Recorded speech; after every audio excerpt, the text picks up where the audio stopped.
bon réveil, vendredi 22 mai. Merci d'être avec nous sur i24 News. Voici les titres à la une de l'actualité ce matin. La cité antique de Palmyre aux mains des djihadistes, vieille de 2000 ans. La prise de cette ville fait craindre le pire. L'État islamique contrôlerait désormais la moitié du territoire syrien. Le torchon brûle entre Barack Obama et Benjamin Netanyahou. Dans une menace à peine voilée, le président américain affirme que les propos du Premier ministre israélien sur les Arabes israéliens le jour des élections auront, je cite, des répercussions sur la politique étrangère américaine. David Letterman qui tire sa révérence, vaste remaniement au grand journal de Canal, les inconnus qui font un record d'audience, toutes les news médias de la semaine, c'est tous les vendredis et c'est à suivre. Enfin, tous les 2 ans, Venise et sa biennale permettent de déceler les grandes tendances de l'art contemporain. 53 pays, 30 pavillons, 50 000 m² d'exposition. Marie Chek nous propose ce matin sa visite guidée.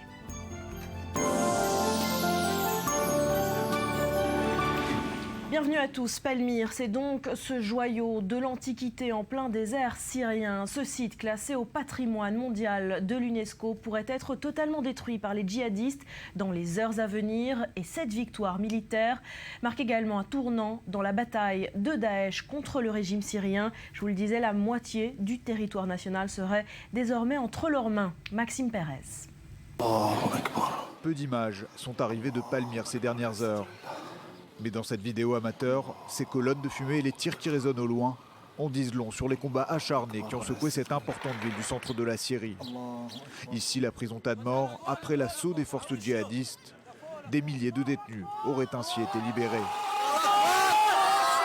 La dernière offensive des combattants de Daesh aura donc été la bonne, une offensive que les renforts de l'armée syrienne n'auront pas su contenir.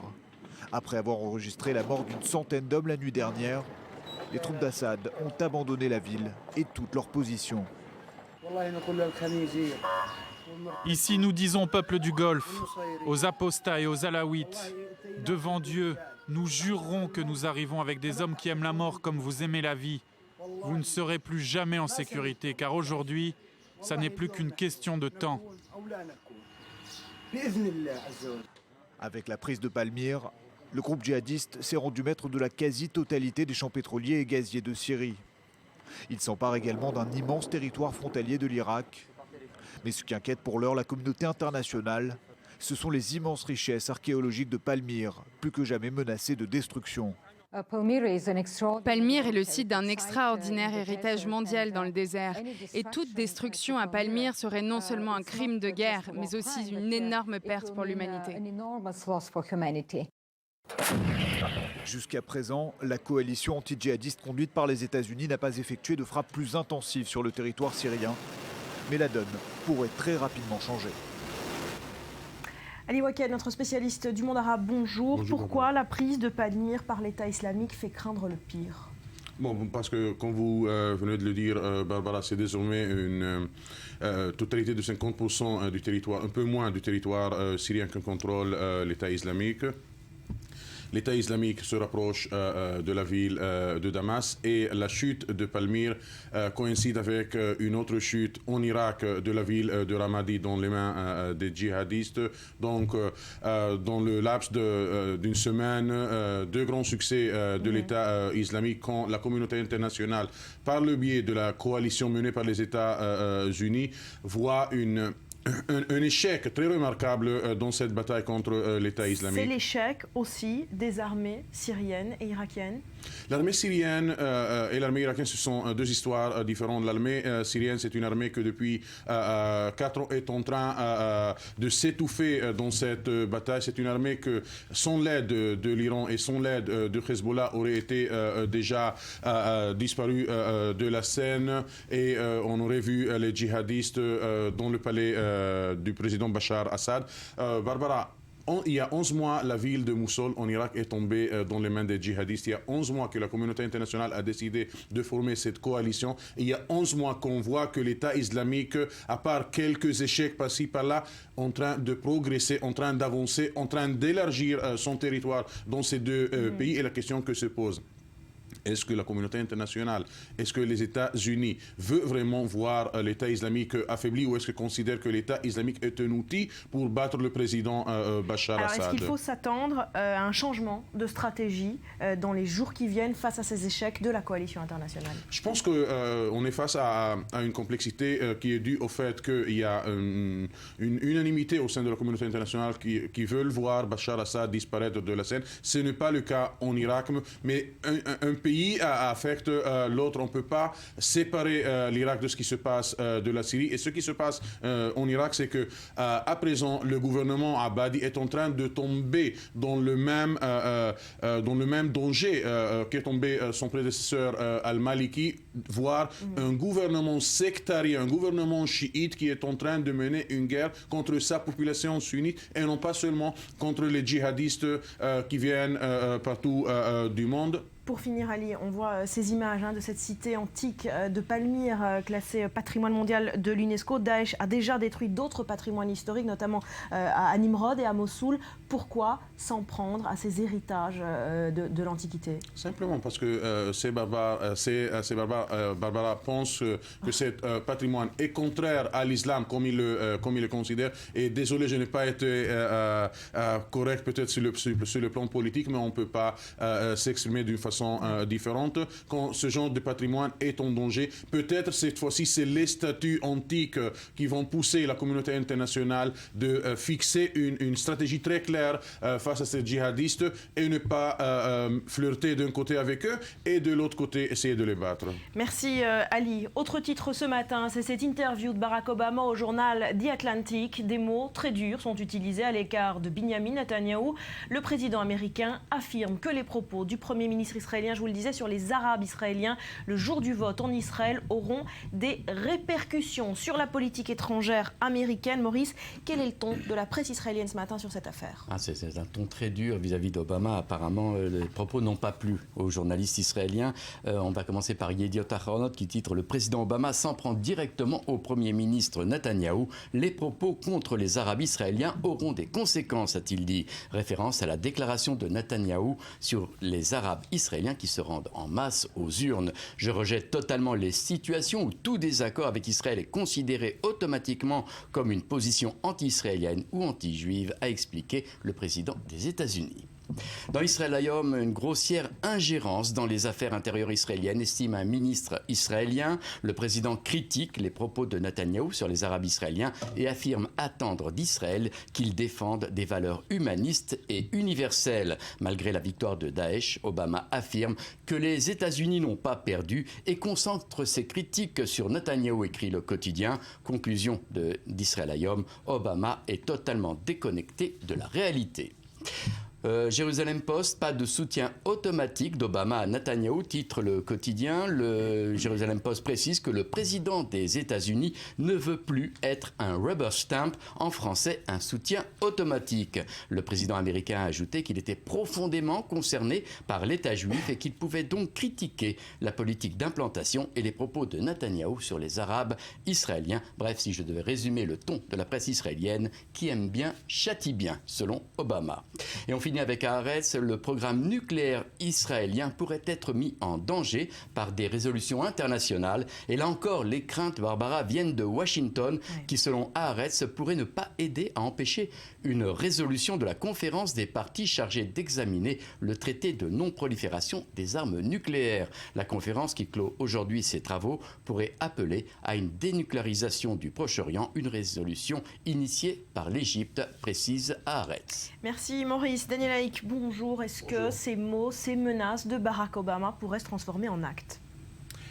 Écoutez, je ne sais pas si ça peut se transformer en acte. Ça s'est déjà, on va dire, transformé en acte. On a senti la dégradation des relations entre Israël et les États-Unis, entre Obama et Netanyahou, parce que c'est un problème personnel sur le fond. Mais il y a quelque part, je dirais que c'est un peu une forme de chutzpah. En hébreu, on dit c'est du toupet, de l'audace de la part du président des États-Unis.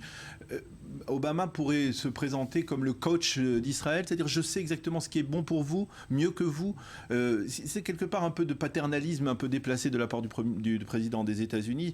Cela veut dire que du côté américain, tout est parfait. Avec ses minorités, il n'y a pas eu de problème avec la minorité la minorité noire aux États-Unis. Une guerre de sécession il y a 160 ans, l'esclavagisme jusqu'à il y a quelques dizaines d'années. Tout a été bien traité aux États-Unis pour pouvoir donner des leçons à Israël qui se trouve dans un contexte tout à fait particulier, un contexte de conflit, un contexte où il y a Daesh qui s'approche on vient d'en parler, de la frontière israélo-syrienne, une instabilité régionale. Et pourtant, malgré tout, même si effectivement il y a des dérapages de la part de Binyamin Netanyahou, il faut rappeler que le Premier ministre s'est excusé pour cette petite phrase malheureuse du jour des élections, eh bien, malgré tout, la minorité arabe israélienne, et je me tourne tout de suite vers Ali,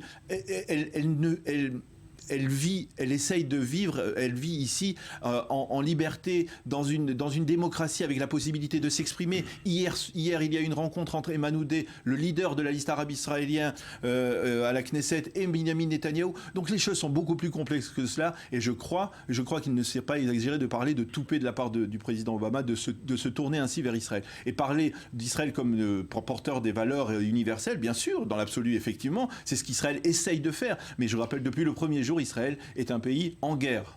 Est-ce qu'on est arrivé, Daniel, à un point de non-retour dans les mauvaises relations entre les deux hommes ? Il ne faut pas s'attendre à un point un retour vers une forme de fraternité entre Barack Obama et Binyamin Netanyahou. Il faut tenir encore pour Binyamin Netanyahou une vingtaine de mois jusqu'à ce que Obama quitte la scène internationale. Ce qui est aussi surprenant et ce qui surprend aussi les Israéliens, c'est de recevoir des leçons de la part de Barack Obama, alors que Barack Obama, parallèlement, fait des sourires à Rouhani, alors que Rouhani, on le sait bien, est un grand défenseur des droits de l'homme et du citoyen dans son pays. Donc il y a une forme de deux poids et deux mesures qui est totalement déséquilibrée et qui ne fait pas crédible de la part d'un président des États-Unis. Le voilà 30 juin, votre avis, l'accord nucléaire iranien doit être conclu et on verra si les propos de Barack Obama vont être traduits sur le plan politique contre Israël quand l'initiative française sera déposée au Conseil de sécurité. Restez avec nous, on en vient à cet autre dossier. Il y a 15 ans, presque jour pour jour, Israël se retirait du Sud-Liban. Le 23 mai 2000, les derniers soldats de Tsahal quittaient définitivement le territoire libanais. Une décision très lourde de conséquences, car depuis, le nord d'Israël est exposé aux tirs de roquettes du Hezbollah. Le Hezbollah qui n'a pas tardé à occuper l'espace laissé vacant. Explication, Maxime Pérez. C'était il y a presque 15 ans, dans la nuit du 23 au 24 mai 2000. Ces blindés israéliens sont les derniers à se retirer du Sud-Liban. Tsahal referme l'un des chapitres les plus douloureux de son existence. Un chapitre entamé au début des années 80. 19 années de présence au Sud-Liban qui coûteront la vie à plus de 1200 soldats israéliens. Pour ces militaires, ce sont les portes de l'enfer qui se referment. Leur soulagement est immense. Cette journée est historique. Ce 24 mai 2000 qui coïncide avec le retrait de Tsahal de la zone de sécurité. Cette nuit, l'armée israélienne a achevé son retrait du Liban et elle a ramené ses fils à la maison.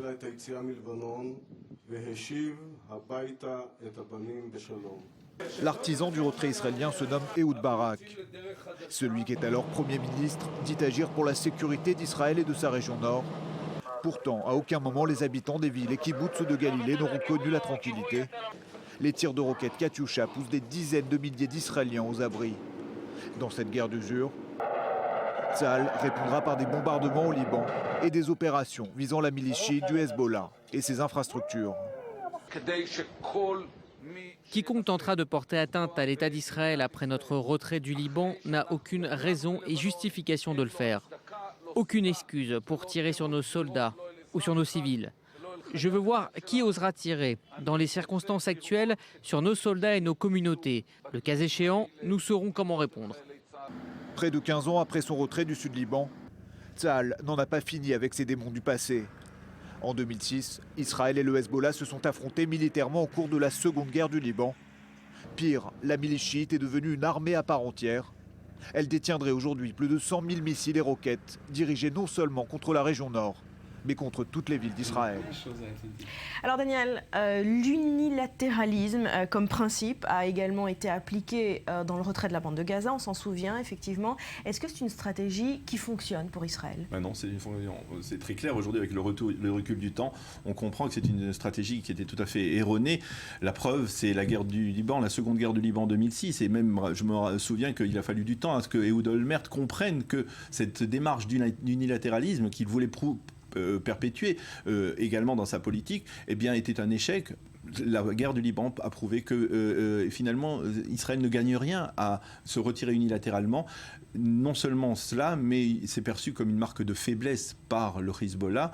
Et la preuve en est qu'il y a ce fameux discours de Hassan Nasrallah à Bin Jebel, dans lequel il a parlé d'Israël et de la société israélienne comme d'une toile d'araignée qui peut voler au vent et qui est donc extrêmement faible. Ça a été perçu comme une marque de faiblesse. C'est ainsi que le Hezbollah a provoqué la seconde guerre du Liban en 2006 et que même finalement le Hamas aussi a perçu le même message. Ouais. Je dirais même que Yasser Arafat a compris en déclenchant l'intifada en septembre 2000, 3 mois après le retrait israélien du Sud-Liban, que Israël possédait une société très faible, parce que finalement, il faut rappeler, c'est la société israélienne qui a fait pression sur les hommes politiques et sur Tsahal pour qu'ils se retirent unilatéralement et rapidement du Sud-Liban. Merci Daniel. À la direction le Népal, à présent, plus d'1 mois après le séisme meurtrier, eh bien, le pays peine à se reconstruire. Le drame a également laissé derrière lui plusieurs milliers d'enfants abandonnés. Les ONG encore présentes sur place essayent tant bien que mal d'enrayer ce fléau. Elsa Pariante.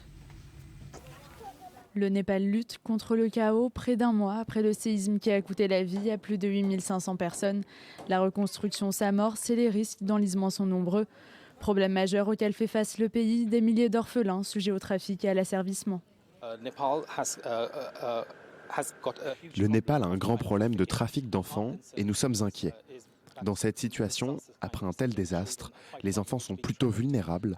Donc en ce moment, les protéger est une grande priorité pour nous. Des enfants à l'abandon et traumatisés. Si certains ont encore leurs parents, la précarité de cette vie en détente fait craindre le pire. Nous avons peur d'envoyer nos enfants dehors. Nous avons peur qu'ils soient enlevés et qu'ils ne rentrent pas à la maison. Ce sont des enfants et ils peuvent avoir faim. Donc si quelqu'un les tente avec de la nourriture, ils seront facilement attirés et iront avec ces gens-là. Nous avons vraiment peur de cela. Les ONG toujours sur le terrain veillent toutefois à éviter ces drames et apprennent aux enfants à rester groupés. Des craintes quotidiennes amplifiées par un contexte très préoccupant de commercialisation et de mise en esclavage d'enfants en Asie du Sud. La région est la deuxième la plus touchée au monde par la traite humaine. Un fléau aujourd'hui mis en lumière au Népal, tandis que le pays en est le terreau depuis la fin de la guerre civile en 2006. Économie paralysée, corruption endémique, discrimination institutionnalisée. Un cadre instable auquel s'ajoute aujourd'hui le défi de la reconstruction. Voilà, direction le sud de la France, à présent avec, attention, une carte de fidélité proposée par les dealers de drogue marseillais, c'est très sérieux, des cadeaux même, pour récompenser l'achat de cannabis. Betsabé. Eh oui, toutes les méthodes de marketing sont bonnes. Quand la concurrence est rude, eh bien, c'est le constat qui s'est imposé aux dealers de la cité de Valplan, c'est dans le 13e arrondissement de Marseille. Ainsi, selon le quotidien de presse régional La Provence, eh bien, les consommateurs bien informés se voient proposer des offres promotionnelles dignes des meilleures boulangeries. Exemple, 50 € de shit acheté, un paquet de cigarettes, des feuilles et un briquet offert. Alors vous avez même des cartes de fidélité. Et oui, à en croire Johan, un habitué trentenaire qui témoigne dans le papier de La Provence, eh bien la carte de fidélité de son dealer est digne de celle proposée par les commerçants légaux. Et pour cause, eh bien on y trouve, vous avez les formules qui donnent droit aux avantages en fonction du nombre de barrettes offertes. Vous avez l'inscription des horaires de vente, exemple 11h minuit, et bien sûr la formule de politesse qui n'a pas été oubliée. Nous attendons de vous accueillir avec plaisir au centre du quartier. Merci de votre fidélité. Ça marche. Alors côté dealer, on est ravis puisqu'effectivement la manœuvre attire la clientèle. Et oui, d'autant que les réseaux sociaux ont véhiculé la nouvelle avec frénésie. Quelques réactions sur Twitter. Regardez, les trafiquants marseillais sont sympas. Et oui, exemple 2, c'est génial. Bientôt, on pourra payer son shit par carte bleue. Et oui, on a déjà d'autres idées. Ou enfin, le gouvernement crée des salles de shoot, les dealers créent des salles de fidélité, a tweeté Valérie Valérie Debord plutôt sceptique. On rappelle que mi-avril, en France, les députés ont adopté la nouvelle loi santé qui comprend l'expérimentation pendant 6 ans de salles de consommation de drogue à risque moindre dans 3 villes de France. Alors d'autres sont moins enjoués quand même. On précise à l'évocation de cette carte de fidélité S-Cannabis, ce sont les habitants. Et oui, pour eux, c'est la preuve de plus que tout est permis à Marseille, dans une ville où la police judiciaire estime que le trafic de stupéfiants génère 10 à 12 millions d'euros par mois. Merci à Betsabé. Et dans le reste de l'actualité, l'Irlande tient aujourd'hui un référendum hors du commun. Il est le premier pays au monde à organiser un référendum sur le mariage gay, ce qui serait une révolution dans ce pays très attaché au catholicisme. Edmé Citroën. C'est pourtant l'un des pays les plus catholiques d'Europe. Demain, l'Irlande soumet ses électeurs à un référendum, approuver ou non le mariage homosexuel. Dans ce pays très conservateur, le oui est largement en tête selon les sondages. 2 Irlandais sur 3 sont favorables à cette évolution. Dans ce pays qui, il y a moins de 25 ans, considérait encore l'homosexualité comme un crime. Dans le paysage politique, tous les grands partis font campagne pour le oui. J'espère que ça enverra un signal très positif sur l'Irlande et que ça donnera à réfléchir aux pays qui n'ont pas encore une totale égalité des droits pour la communauté lesbienne, homosexuelle, bi et trans. Mais ce référendum est avant tout pour l'Irlande et pour les Irlandais. Et c'est ici que les résultats seront les plus importants. Si les principaux partis politiques sont favorables au mariage pour tous, l'opposition, incarnée par l'Église catholique, fait activement campagne pour le non, même si l'institution a perdu beaucoup de son influence en Irlande. L'Église catholique est beaucoup moins puissante aujourd'hui qu'elle ne l'a été. Au cours des 30 dernières années, elle a perdu sa crédibilité à cause des affaires liées à la sexualité, mais aussi à cause de tous les scandales qui ont frappé l'Église, pas seulement en Irlande, mais dans le monde entier. Des scandales qui ont porté sur la sexualité, le célibat, les abus physiques, sexuels, psychologiques. Si les Irlandais votent en faveur du référendum, cela portera à 19 le nombre d'États légalisant le mariage homosexuel. Ce pays catholique, longtemps réputé pour être l'un des plus stricts d'Europe, deviendrait alors le premier du monde à approuver le mariage homosexuel par un vote populaire. Et il est l'heure à présent de faire le bilan de l'actu de la semaine avec vos temps forts, Michel, et vos dessins. Bonjour. Merci d'être avec nous. On démarre par le tollé de la semaine en Israël. C'est évidemment cette mesure de séparation d'Israéliens et de Palestiniens dans les lignes d'autobus de Cisjordanie, une mesure qui a été depuis retirée. C'est ça, elle a été annoncée le matin que c'était une décision, un décret ou une mesure qui avait été annoncé par le ministre de la Défense, qui est quand même pas le moindre des ministres, c'est pas le moindre des cabinets en Israël, c'est peut-être le premier, après celui du Premier ministre. Et puis dans les 2 heures qui ont suivi, suite au tollé médiatique que ça a soulevé, y compris de l'intérieur, y compris même de gens de Likoud, mais c'était peut-être à cause de la maladresse et peut-être pas à cause du principe, j'en sais rien. Ça a été annulé, mais je pense que le simple fait que ça a été annoncé montre un peu la manière dont le gouvernement a l'intention de fonctionner. En fait, voilà. Finalement, Bibi Netanyahu ne maîtrise pas ce qui se passe autour de lui. Et c'est bien triste pour nous. Et puis, dans la même semaine, il rencontrait la haute reuprésenentée des affaires étrangères. C'est Federica Mogherini qu'on voit sur votre dessin. Federica Mogherini, et il lui a affirmé qu'Israël restait attaché à cette déclaration de désaccord de peuple. Alors voilà, j'ai ironisé là-dessus, évidemment. Il dit, on va commencer par 2 autobus pour 2 peuples, puis on verra. Voilà, et c'est plus ou moins la valeur de ces déclarations, d'accord, comme la valeur aussi de cette décision, comme le retrait de cette décision montre bien la faiblesse, en tout cas, de ce gouvernement qui vient juste de rentrer dans ses nouvelles chaussures et qui promet rien de bon. Voilà. Allez, autre grand titre, Michel, on en parlait, c'est la prise de Palmyre, cité magnifique par les djihadistes de l'État islamique. Alors, vous en avez parlé longuement dans la première partie sur le plateau, et effectivement, ce qu'il faut que tous les gens sachent, ceux qui n'ont pas toujours une carte de géographie en face des yeux, c'est que la chute de Palmyre, qui est à 200 km et quelques de Damas, ça annonce la prochaine chute de Damas. C'est dans le plan de Daesh. Et la chute de Damas, ça veut dire Daesh aux portes d'Israël. Et là, je pense que finalement, les décisions qui n'ont pas été prises au moment du début de la guerre civile en Syrie, elles vont être inévitables maintenant. Et bien d'un autre côté, d'accord, moi, j'ai aucune compassion pour Assad. qui extermine son propre peuple, et finalement je les fais tous les deux en agent d'assurance, en agent de voyage, agent d'assurance non merci, en agent de voyage, et il y en a un qui vend Palmyre et l'autre Homs et Alep qui sont entièrement des villes détruites, et c'est quand on voit ces images de désolation, par exemple des villes de Homs et de Alep qui étaient les deux plus belles villes de Syrie, d'accord, et qu'on voit la beauté en tout cas archéologique de Palmyre, et ce qui s'est passé à Mossoul et ailleurs, on sait ce que ça va devenir. Ils sont en train de transformer ce pays vraiment en un cimetière de l'humanité. C'est vraiment triste. Dernier titre, c'est votre titre. Luz, rescapé de la tuerie de Charlie, a sorti hier son livre Catharsis, quelques jours seulement après avoir annoncé qu'il quitterait la rédaction de Charlie au mois de septembre. Oui, moi, vous savez... Déjà, quand il a annoncé il y a 2 semaines qu'il arrêtait de dessiner Mahomet et même Sarkozy, c'est intéressant qu'il les ait mis tous les deux dans une même phrase, ça expliquait, je pense, quelque part son espèce un questionnement profond qui s'exprimait peut-être par un dégoût même du métier qu'il est en train de faire suite aux événements. Ce livre que je n'ai pas encore lu, il est sorti seulement hier en France, est un livre autobiographique très intime dans lequel il explique un peu sa position. Et moi, je comprends très bien que quelqu'un comme lui ou comme d'autres qui ont vécu ce qu'ils ont vécu soient dans l'incapacité aujourd'hui de tenir un crayon et de rire de ce qui se passe autour de soi. Je comprends très bien et voilà, je lui rends un petit hommage. Hommage à Luz. Merci beaucoup, Michel. Avant de se quitter, pour un nouveau journal, un mot de sport. C'est avec une grande émotion que le capitaine emblématique du FC Barcelone a annoncé qu'il quittait le club à la fin de la saison. À 35 ans à peine, dont 24 passés à Barcelone, eh bien, il va s'offrir une semi-retraite dorée dans un club du Qatar. Joseph Emmanuel. Il symbolise à lui tout seul la dévotion à un club et à sa devise, plus qu'un club. Après 24 saisons passées sous les couleurs du Barça, Xavi s'en va. C'était un secret de Polichinelle depuis plusieurs mois, aujourd'hui confirmé en conférence de presse. Comme beaucoup avant lui, il cède aux sirènes qataries et à leurs pétrodollars. Le Qatar le voulait, le Qatar l'a eu. Xavi choisit donc de devenir l'ambassadeur de la Coupe du Monde 2022. Xavi, c'est un peu l'âme du FC Barcelone.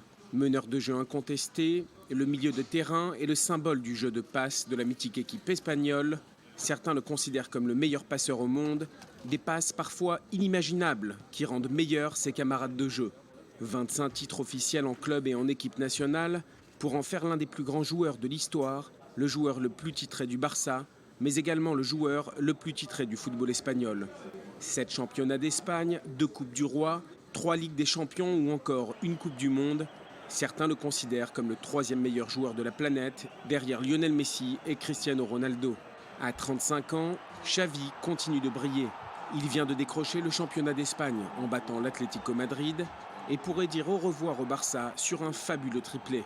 Car 2 beaux challenges restent à relever, la finale de la Coupe du Roi dans un peu plus d'1 semaine et la finale de la Ligue des Champions face à la Juventus le 6 juin prochain à Berlin.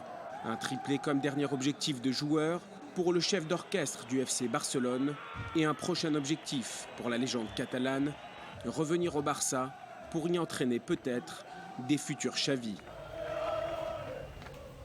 Voilà, et on va se quitter pour un nouveau point complet sur l'actu. Juste après, David Letterman qui tire sa révérence, vaste remaniement au Grand Journal de Canal et puis les inconnus qui font un record d'audience. Ce sont évidemment toutes les news médias de la semaine. C'est tous les vendredis et c'est donc après un nouveau journal qui vous est présenté ce matin par Daniel Atlan. C'est dans 2 petites minutes. Restez avec nous.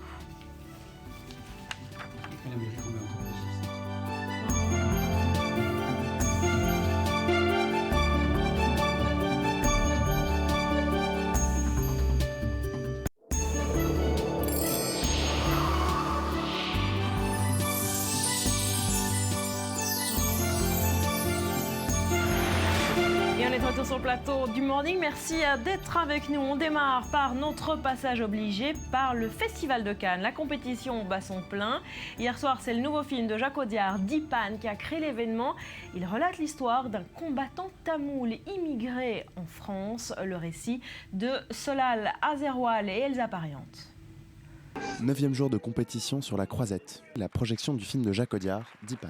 L'histoire d'un combattant tamoul qui décide de fuir le Sri Lanka avec l'espoir de commencer une vie meilleure. Ce film français est en lice pour la Palme d'Or.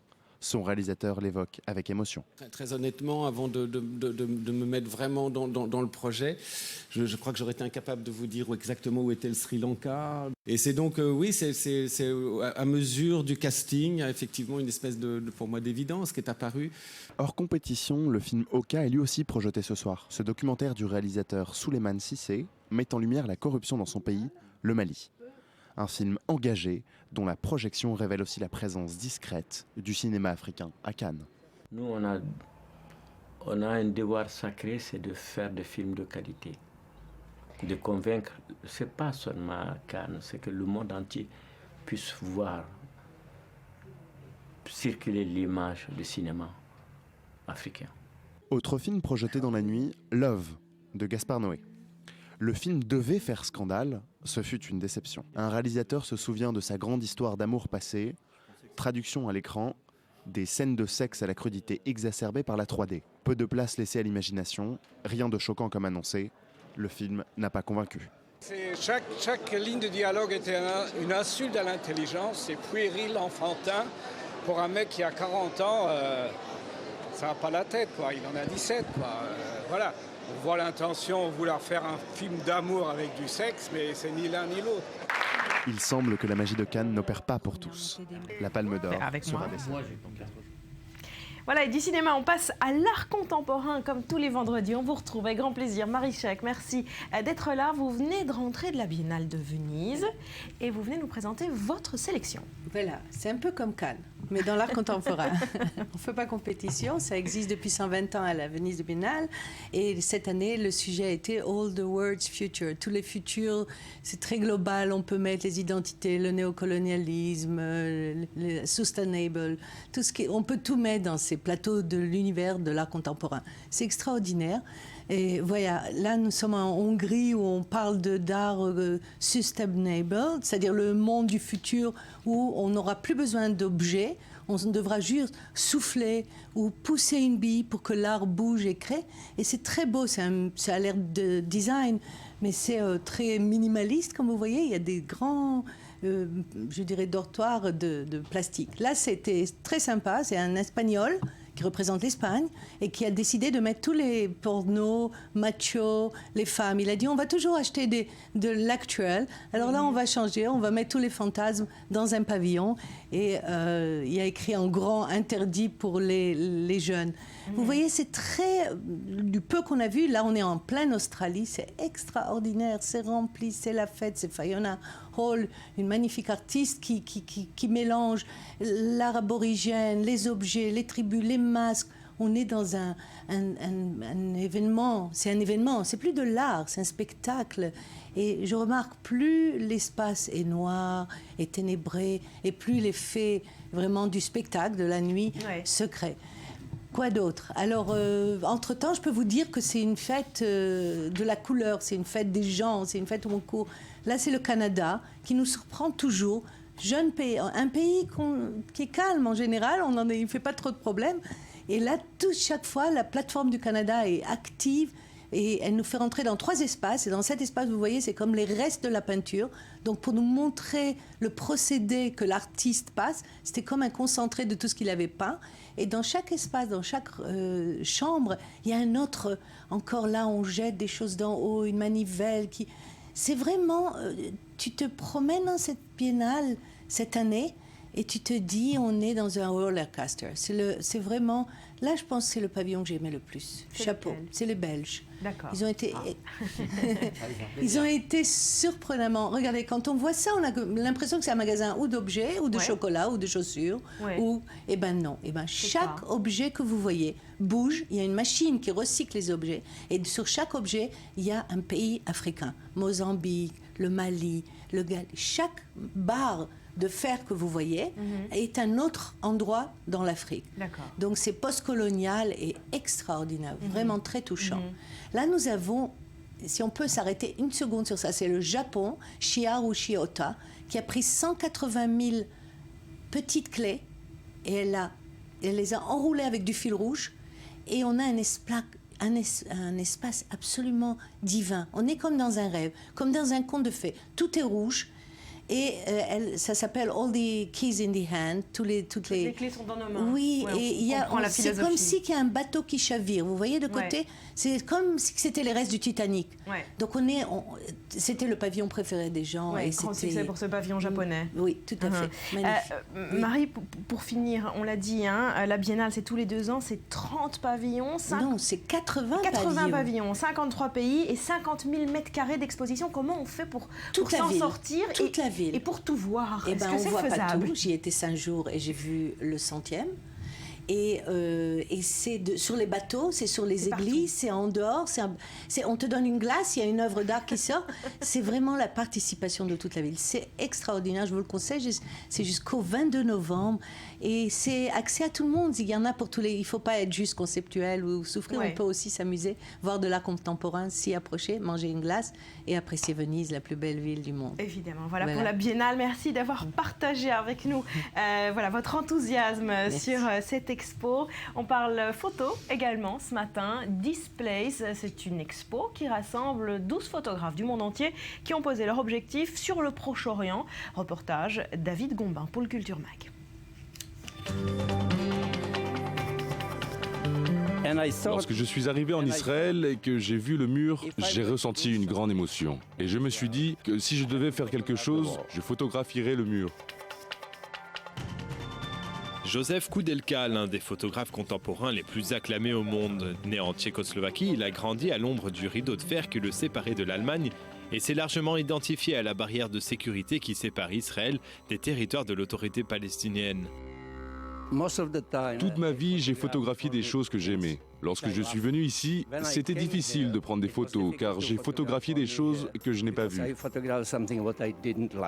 Displays, 12 photographes de stature internationale se sont rendus en Terre Sainte pour porter leur objectif sur cette région du Moyen-Orient. Après une première étape pragoise, voilà que cette monumentale exposition investit les 6 messes du musée d'art de Tel Aviv. Une sorte de retour aux racines donc. Sauf que ce regard extérieur sur le pays risque de ne pas plaire à tout le monde. Et ça, les photographes en sont conscients. Je suis bien sûr plus tendu et je m'attends à avoir une plus forte critique. Que les faiblesses du projet, ses limites soient mises en évidence.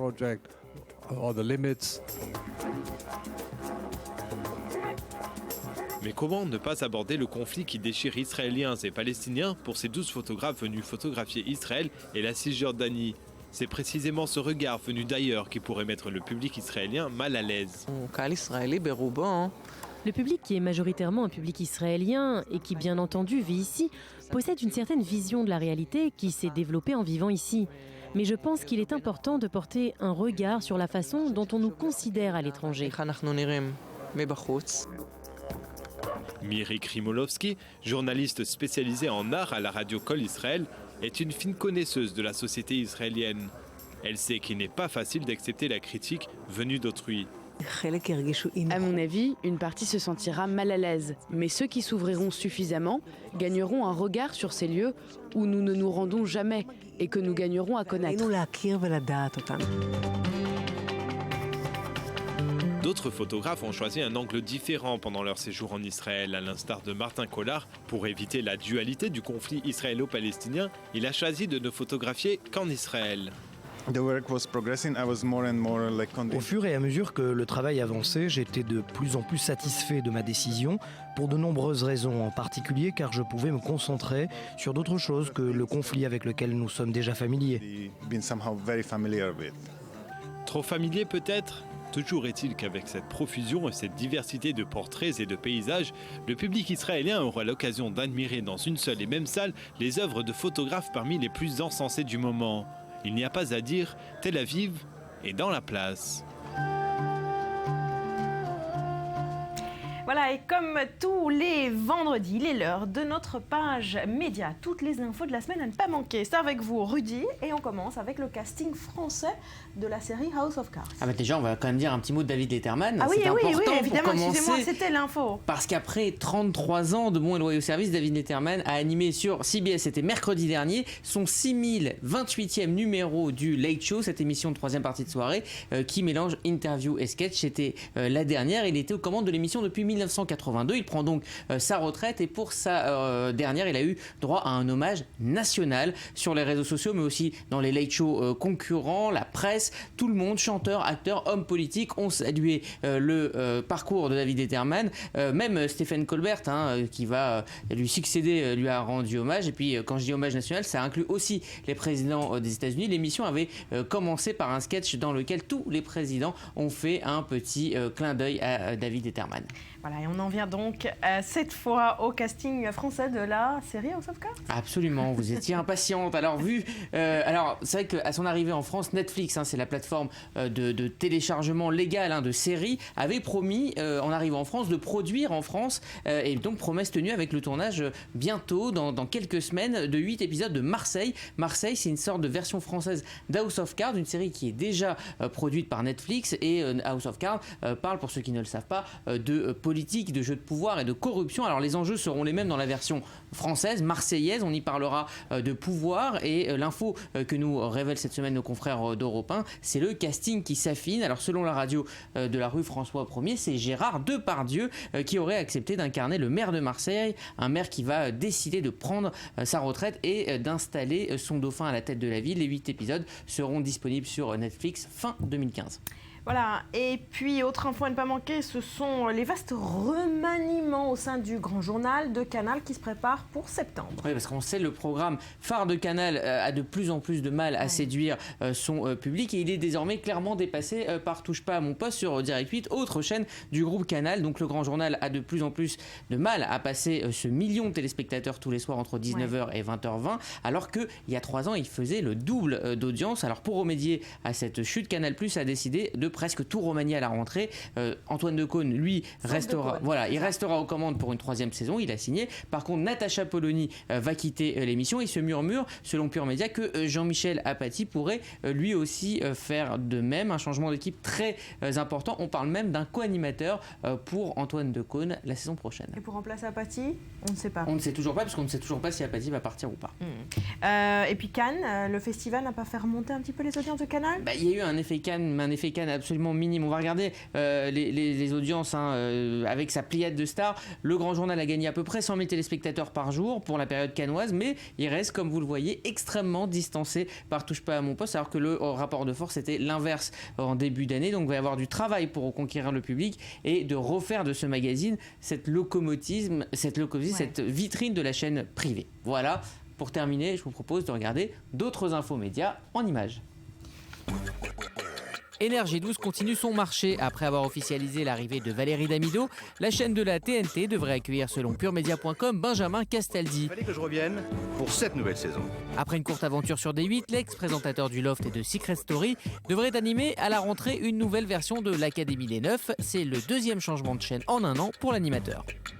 Après le succès de son Secret d'Histoire sur Louis XVI, Stéphane Bern lancera une nouvelle émission intitulée Sauvons nos trésors. Le concept est inspiré des émissions des années 60 et 70, chefs-d'œuvre en péril. L'idée est de mobiliser une région pour sauver un édifice de leur patrimoine. Pour l'instant, un seul numéro sera diffusé sur France 2 un samedi en septembre. L'INA, l'Institut national de l'audiovisuel, a un nouveau patron. Il s'agit de Laurent Vallée, 41 ans, nommé mercredi dernier au Conseil des ministres. Il remplace au pied levé Agnès Salle, débarquée à cause d'une polémique sur ses notes de taxi astronomiques. Elle a déjà retrouvé un emploi au ministère de la Culture.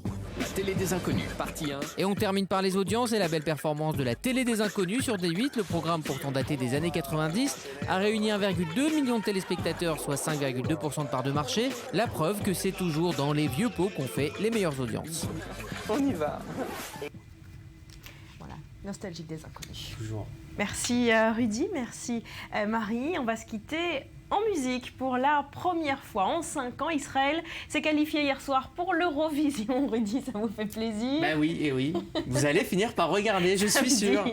Alors, Nadav Gage, c'est le nom de ce jeune chanteur israélien qui représentera Israël avec son titre Golden Boy. Ce sera donc ce samedi face à 25 autres concurrents qui lorgnent sur le titre. On va donc écoutez Golden Boy. Je vous souhaite de passer un excellent week-end. Portez-vous bien et on se retrouve lundi. My ladies, hold me baby, I'm your trigger. You know that my love is